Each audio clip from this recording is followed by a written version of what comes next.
ये कहानी है एक व्यापारी और उसके धूर्त मित्र की।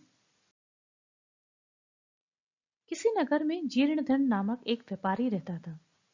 नगर में एक बार भयंकर अकाल पड़ गया। इस कारण उसका व्यवसाय चौपट हो गया। शीघ्र ही वह कंगाल हो गया। उसके पास लोहे की बड़ी सी तराजू ही बची रह गई।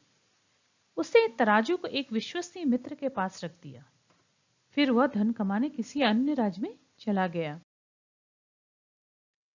एक वर्ष बाद जीर्णधन धन कमाकर अपने नगर लौट आया। तब वह अपना तराजू लेने अपने मित्र के पास गया। मित्र ने कहा, तुम्हारी तराजू को चूहे खा गए। तराजू के नष्ट होने का मुझे भारी दुख है। मित्र की धूर्तता समझकर जीर्णधन ने कहा, यदि तराजू को चूहे खा गए हैं तो इसमें तुम्हारा क्या दोष है। फिर वो अपने घर लौट आया। अगले दिन जीर्णधन मित्र के घर पुनः गया। उसने कहा, मैं तालाब में स्नान करने जा रहा हूं। तुम अपने पुत्र को मेरे साथ चलने की आज्ञा दे दो।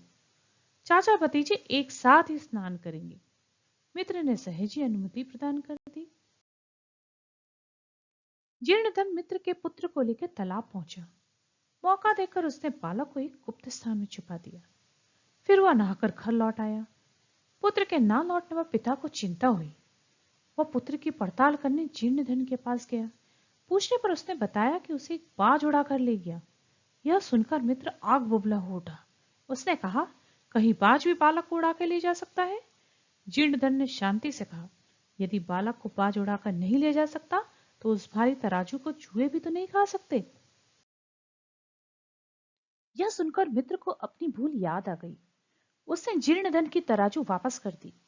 तब जीर्णधन ने गुप्त स्थान से निकालकर उसे उसका पुत्र सौंप दिया। इस कहानी से हमें शिक्षा मिलती है कि धूर्त व्यक्ति पर कभी भी विश्वास नहीं करना चाहिए।